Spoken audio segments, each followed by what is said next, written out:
Alors donc nous abordons notre premier sujet de ce Club des Hommes en Noir du mois de juin. Nous revenons sur les élections européennes, sur le résultat des élections européennes, et plus particulièrement, soyons précis, sur le fait que selon un sondage du quotidien La Croix, 37% des catholiques auraient voté pour la liste de la République En Marche, qui est soutenu par le président Macron, alors qu'en face, les républicains qui non seulement se sont effondrés, mais ce n'est pas tellement l'objet de notre discussion, avaient, en la personne de François-Xavier Bellamy, un candidat qui ne cachait pas son catholicisme, et même qu'il le revendiquait à plusieurs égards. Alors est-ce qu'il y a un déplacement du vote catholique qui était généralement plutôt porté vers la droite ? Est-ce que c'est une continuité, je ne sais pas exactement comment il faudrait dire, un des effets ultimes du processus de ralliement, ce qui nous remonte là quelques années en arrière, demandé par le pape Léon XIII, donc c'est dire si je remonte vraiment très loin. Voilà, quelles sont vos analyses, votre regard sur cet événement qui peut-être d'ailleurs n'est pas un événement? Ce sera même ma première question, Daniel Amiche. Alors, est-ce que c'est un événement ou un non-événement? C'est une chose qui est très compliquée à dire. J'ai beaucoup de doutes sur tous ces sondages qui sont commandés par des journaux. La plupart du temps, les réponses sont orientées vers ce que le journal attend véritablement d'un sondage. Donc, je suis extrêmement prudent sur les sondages. Il est tout à fait possible que 37% ou 30% ou 40% des catholiques affichés catholiques ou qui se croient catholiques, que se disent catholiques encore une fois. En tous les cas, ils se reconnaissent. Le problème des sondages, c'est quand vous demandez à une personne est-ce que vous êtes catholique, c'est pour un sondage, la personne peut dire oui je suis catholique, ou non je ne suis pas catholique alors qu'elle l'est, et le contraire. C'est pour ça que je me méfie beaucoup des sondages. Ceci dit, c'est un sondage qu'on peut rapporter assez facilement d'ailleurs au résultat de l'élection présidentielle de Macron. Enfin, je veux dire, là aussi, il y avait eu une majorité de catholiques qui avaient quand même voté déjà pour Macron. Alors c'est peut-être un mouvement qui s'amplifie. Évidemment, vous avez raison de dire que c'est curieux. Quand on est catholique, on va quand même plutôt vers des candidats ou une tête de liste en tout cas, qui portent les valeurs qu'on croit être les nôtres ou qu'on souhaite défendre. Mais bon, c'est très gentil de dire enfin que c'est pas une élection, ce ne sont pas des élections législatives. Notre ami très catholique et tête de liste des Républicains, enfin à l'époque ça s'appelait les Républicains, maintenant je ne sais plus comment ça s'appelle, ça n'a plus de nom. Était catholique, mais est-ce que tous ces candidats étaient catholiques? Donc on vote pas pour une liste, on vote pour une personne.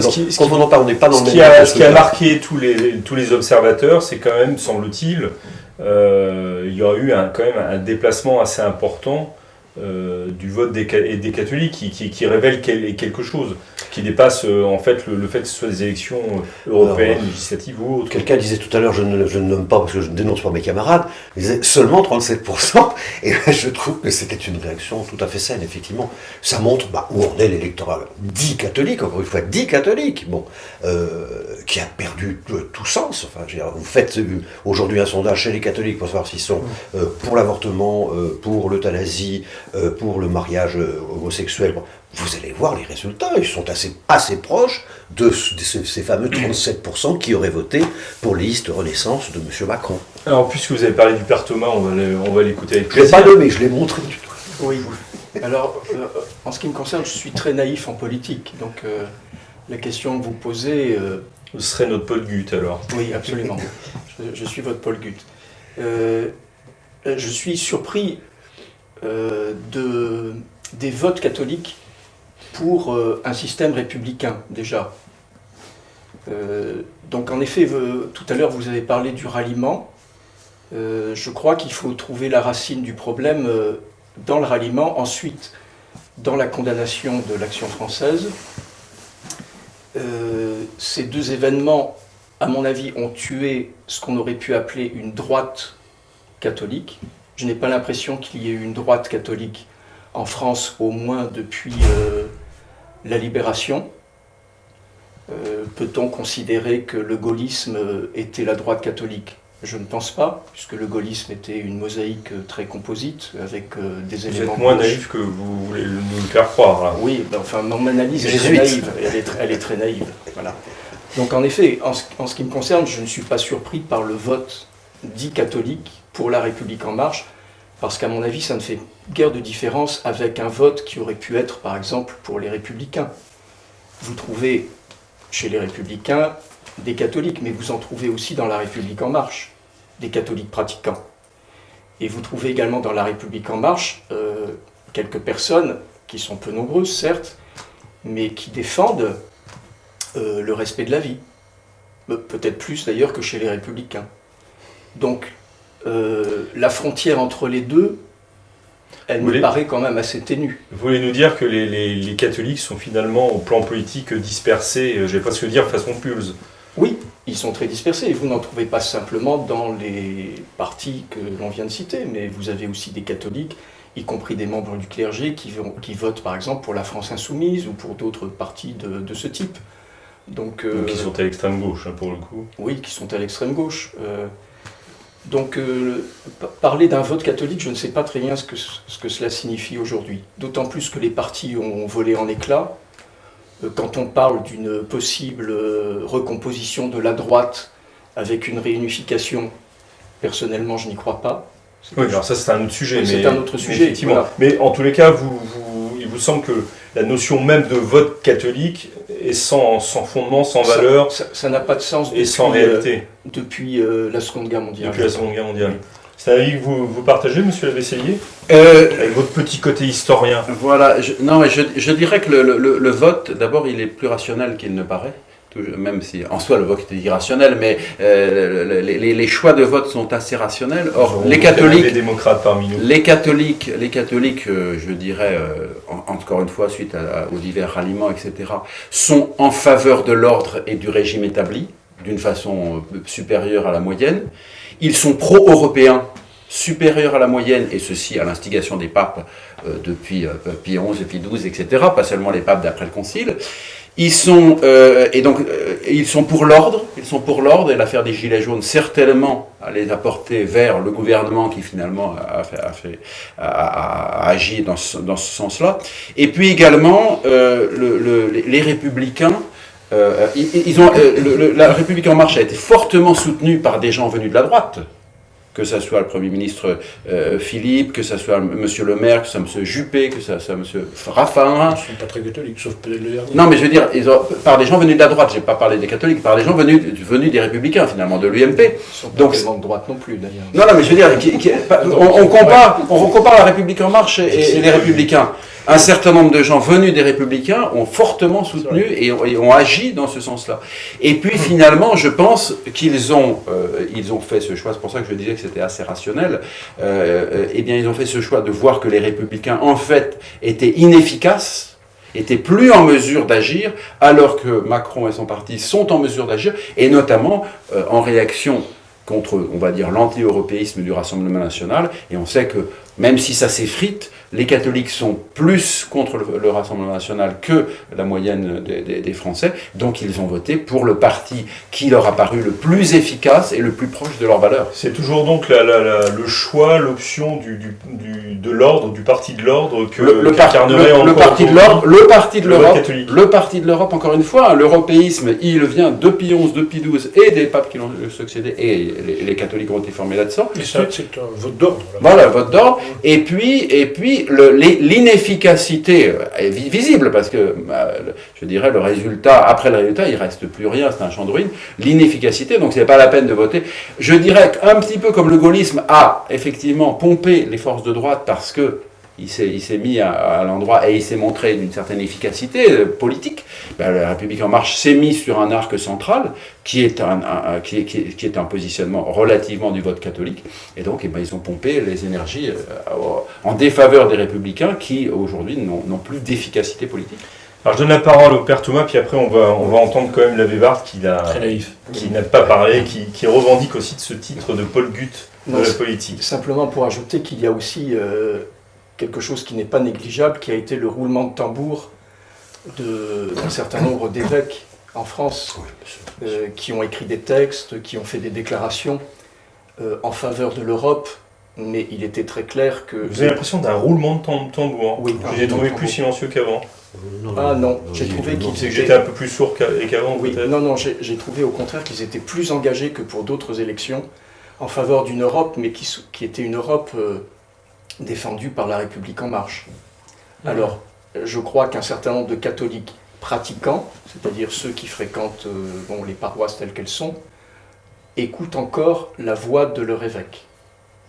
Qui passe par le bulletin paroissial. Par le bulletin paroissial, par les curés. C'est un avis que vous partagez, monsieur l'abbé Hébert? Oui, en effet, les évêques ont fait du bruit qui a pu être entendu par les catholiques. Moi, ce qui me paraît le plus intéressant dans cette élection, c'est que Guéry se présentait vraiment comme un catholique défendant les valeurs catholiques, sauf l'avortement qui était à titre personnel seulement. Donc, et du coup, il a eu très peu de voix. Donc c'est un signe de plus de l'effondrement du catholicisme en France. Après bien d'autres, mais celui-là me paraît très fort, comme les sondages aussi, concernant la pratique dominicale. Voilà, après, pour le reste, je ne sais, je partage la première interrogation du père Thomas, à savoir, justement, ce qui se pose plus fortement encore aujourd'hui, compte tenu de la situation générale, pourquoi les catholiques votent-ils encore dans le cadre, je dis pas républicain certes, mais enfin républicain, disons, de démocratie moderne.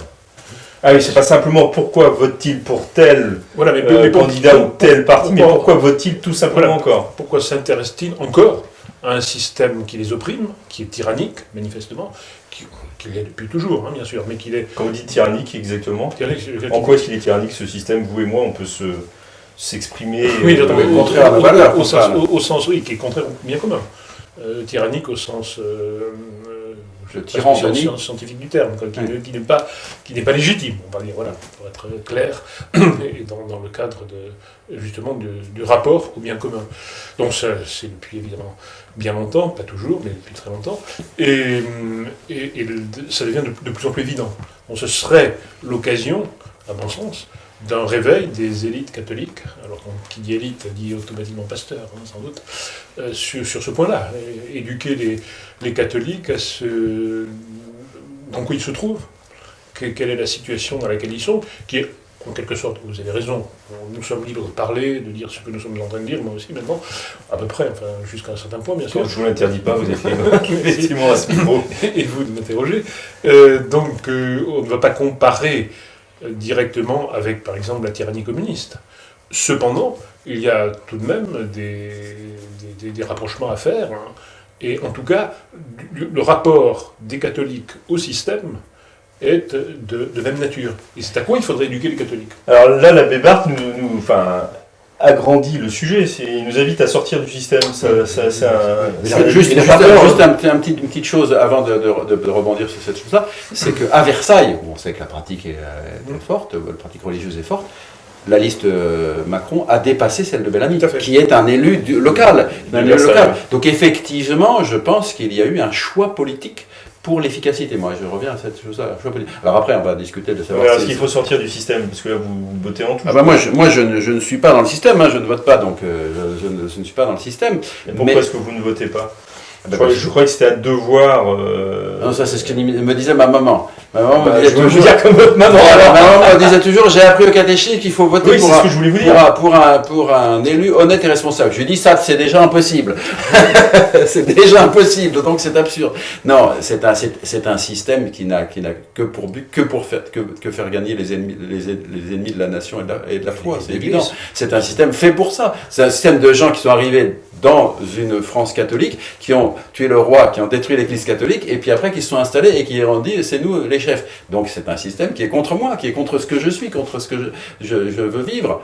Donc c'est un système dans lequel il n'y a pas de raison d'y participer, parce qu'il est fait pour ça. Donc vous le subissez en permanence d'une certaine façon. Je le subis en permanence, oui, ça c'est clair. Je le subis, mais je ne vais pas y participer, n'est-ce pas, pour effectivement dire, voilà. C'est comme, si vous voulez, on revient au système communiste, où il n'y avait qu'une seule liste n'est-ce pas, de communistes, et donc si vous votez forcément pour les communistes, voilà, c'est tout, et on sait qu'ils seront libres parce que c'est... Donc en gros, vous êtes en train de nous dire que le système actuel est un peu plus fin dans son organisation, mais conduit au même, Au même résultat, effectivement. résultat qu'un Même système. ça. Je voyais une élue de Paris qui disait, j'étais scandalisé de M. Bellamy sur sa position, et elle précisait bien sur sa position personnelle sur la loi Veil. C'est-à-dire que la personne a une opinion personnelle, et il faut déjà l'exclure. Bon, donc voilà, on ne peut même plus en rentrer là-dedans. Oui, comme il y a quelques années. Alors je ne pense pas que le système se soit affiné. Je pense que Daniel l'électorat, lui, par contre, c'est massifié, quoi. Je crois que le problème, c'est quand même le concitoyen. Alors, est-ce que le système pose problème, puisque la discussion est ouverte? il n'est pas. Alors, les catholiques, moi, je ne connais pas des catholiques de droite, de gauche, du centre droit, du centre gauche, d'extrême droite, ça n'existe pas. Ce sont des lieux politiques où les catholiques n'ont rien à faire. Un catholique, il est contre-révolutionnaire. Oui, mais il s'y trouve aujourd'hui. Ah, mais c'est pas vrai, mais je m'en fiche. Encore une fois, je crois qu'il n'y a pas. Je me fiche de la réalité. Non, mais... je me fiche pas de la réalité. Je vous dis que la réalité aujourd'hui, on utilise des concepts de sociologie pour caractériser les gens. En disant, voilà, il n'y a pas d'électorat catholique. Moi, je rejoins tout à fait votre point de vue. Ça n'existe pas l'électorat catholique. Bon, il y a des catholiques orthodoxes, qui sont fidèles à la doctrine catholique, et puis il y a le reste. Il y a ceux qui croient l'être, ceux qui croient l'être, etc. Bon, alors, n'utilisons pas de concepts de sociologie qui sont inventés par les bureaux des statisticiens pour dire, voilà, ça c'est les catholiques de centre-gauche, ça pèse 3% des centres... Mais qu'est-ce que ça veut dire? Voilà, un catholique, il est contre-révolutionnaire. Son programme politique, c'est le Christ au roi, basta. Et c'est tout. Moi, j'en dirai pas plus. Allez, c'est un peu court. Allez chercher dans les livres et tout, faites comme moi. Père Thomas, sur le système, sur ce que vient de dire Daniel Amiche, là aussi, vous restez... avec le recul du naïf? Non, pas du tout, mais j'ai bien dit tout à l'heure que pour moi la République n'a pas de sens. Oui, enfin, au-delà de la formule... Ben, ce n'est pas simplement une formule, c'est une réalité. Voilà, donc je suis comme Monsieur l'abbé, je subis. Est-ce que vous votez? Non, je ne vote pas, non. Donc vous êtes vraiment comme Monsieur l'abbé? Je ne vote pas pour un régime dont je ne reconnais pas la légitimité. Et qu'est-ce qui... Parce que l'abbé Barthes a employé cette notion de légitimité, enfin ce mot et cette notion... Oui. Mais qu'est-ce qui fonde la légitimité ou la non-légitimité du système dans lequel on vit? Le service du bien commun. Oui. Là, on assassine les citoyens par centaines de milliers tous les ans. Vous voulez parler de l'avortement? De l'avortement, et bientôt l'euthanasie. On fait tout contraire à la réalité humaine et politique, c'est-à-dire de la cité. Donc, je dirais, c'est un système qui est mortifère, qui est un système de destruction de l'être humain. Donc, y participer. Alors, bien entendu, nous devons y participer d'un point de vue, je dirais, matériel. On sort dehors, il y a un policier qui nous dit attendez le feu rouge. Bon, on va attendre le feu rouge, Oui, bien sûr. Ce système assure quand même quelques éléments du bien commun, ne serait-ce que des éléments strictement matériels.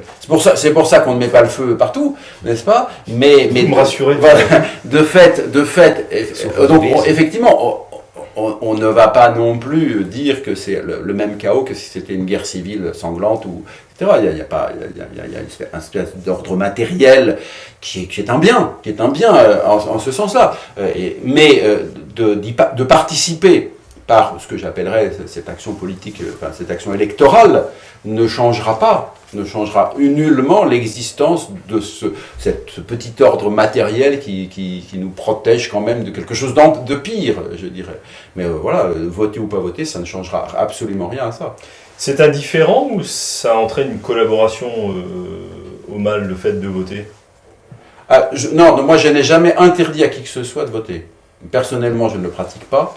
Mais je conçois ce que disaient un certain nombre justement de contre-révolutionnaires qui vont dire c'est une petite action où d'où peut sortir un petit bien restreint et qu'il est loisible de faire. Oui, je veux dire, on peut se dire voilà, on peut avoir un petit bien qui pourrait en sortir, mais qui ne sera jamais un vrai bien. Mais enfin, c'est peut-être mieux que le néant.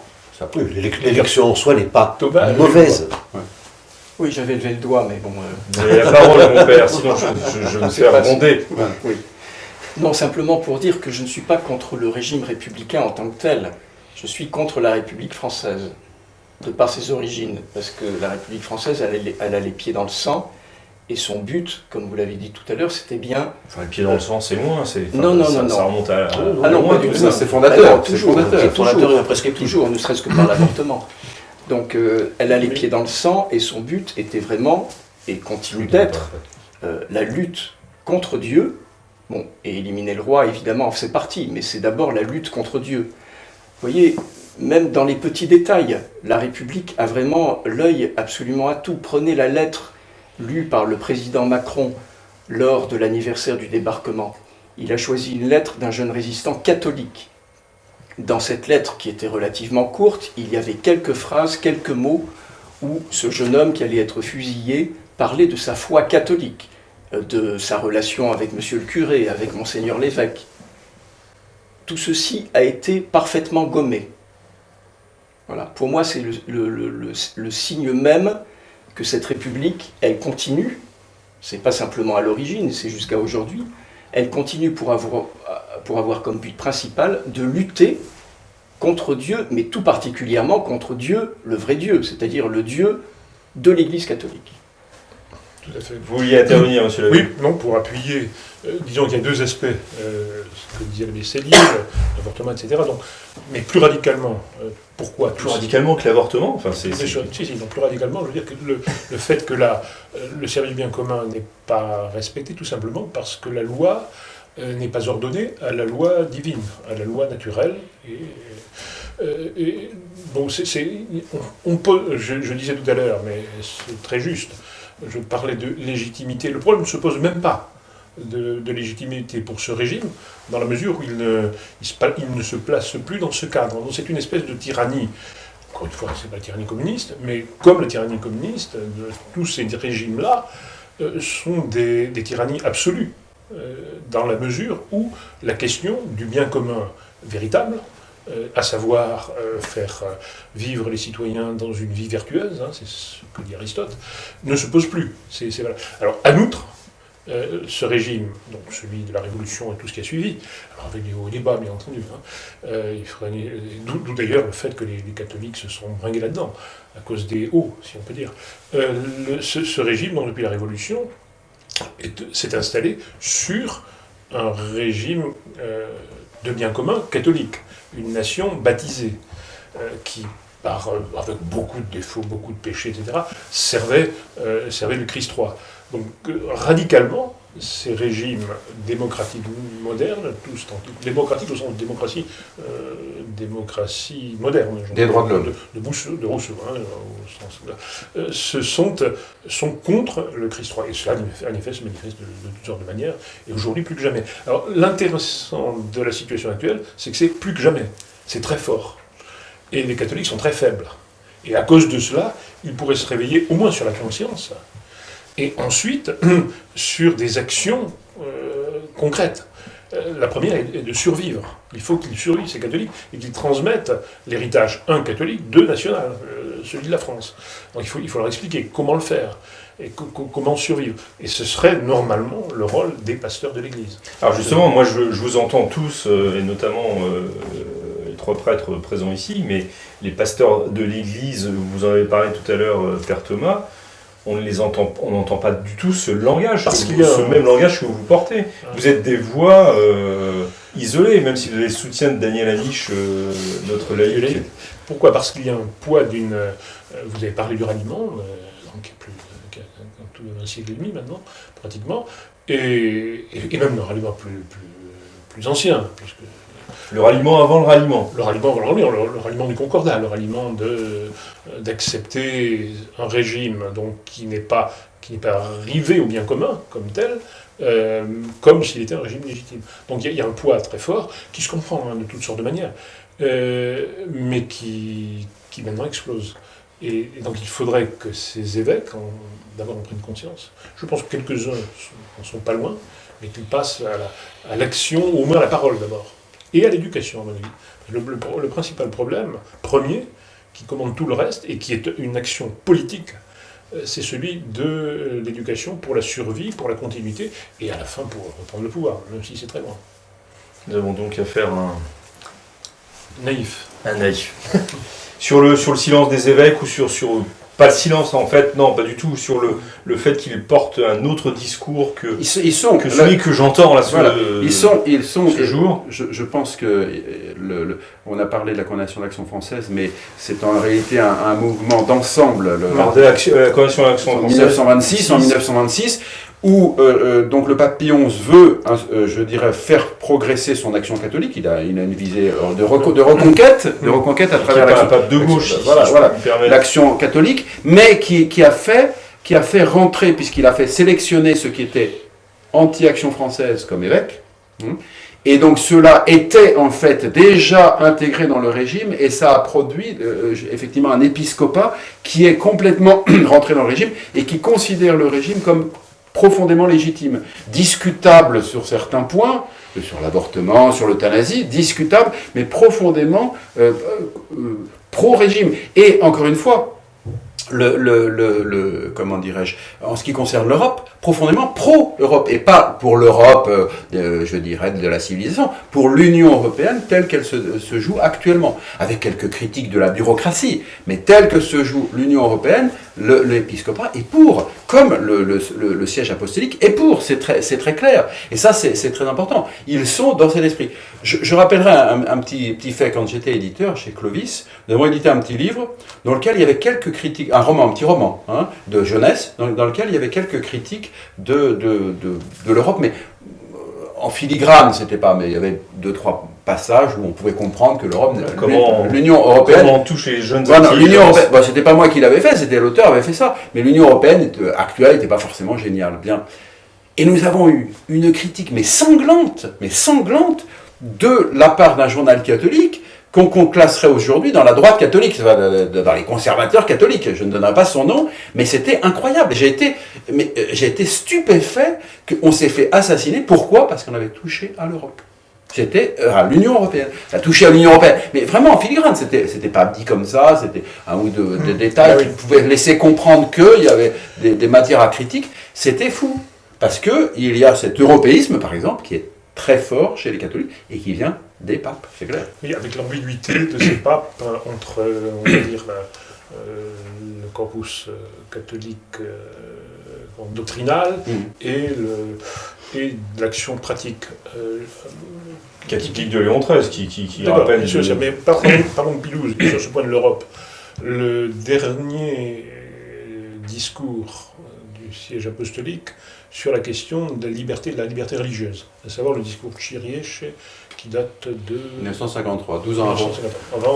12 ans avant la déclaration sur la liberté religieuse, exactement 12 ans. Alors ce discours est magnifique, il rappelle les principes quant à ce que doit être la loi, ce qu'elle doit défendre, ce qu'elle peut tolérer, enfin bon, c'est parfait, mais il le fait dans le cadre de questions de démocrates chrétiens italiens qui pose la question au pape, donc il répond très bien, mais il répond, et il lui pose la question au sujet des institutions européennes. Alors il aurait pu continuer son discours en disant « Oui, mais vous me parlez de ceci ou ça, là on est hors sujet ».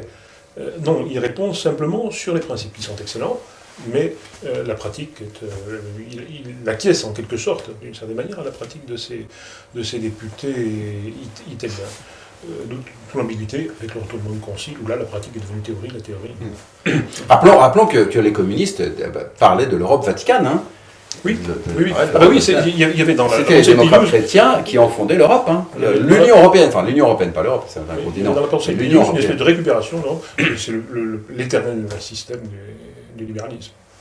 Vous voulez dire un mot, Père Thomas ? Puis on va conclure. Oui, si vous me permettez d'être politiquement incorrect. Non. Il y a aussi un autre élément dont on n'ose généralement pas parler, mais qui existe. Enfin, c'est une réalité qui est plus présente qu'on ne croit. C'est qu'un certain nombre d'évêques, et ce nombre n'est pas négligeable, doivent leur siège à des politiques dont ils partagent les mêmes groupes de pression et les mêmes groupes d'influence. Voilà, je n'en dirai pas plus. On a compris. Je vous ai compris. Bien, merci beaucoup, messieurs. On va achever cette première partie.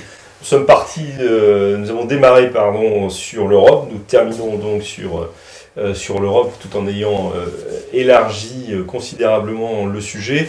Nous nous retrouvons dans un instant pour parler d'un tout autre sujet, bien qu'il soit toujours en rapport et avec l'Église et avec la politique, puisque c'est cette cérémonie qui a eu lieu à Saint-Louis des Invalides, dans laquelle il y a eu une forte présence musulmane, c'est le moins qu'on puisse dire.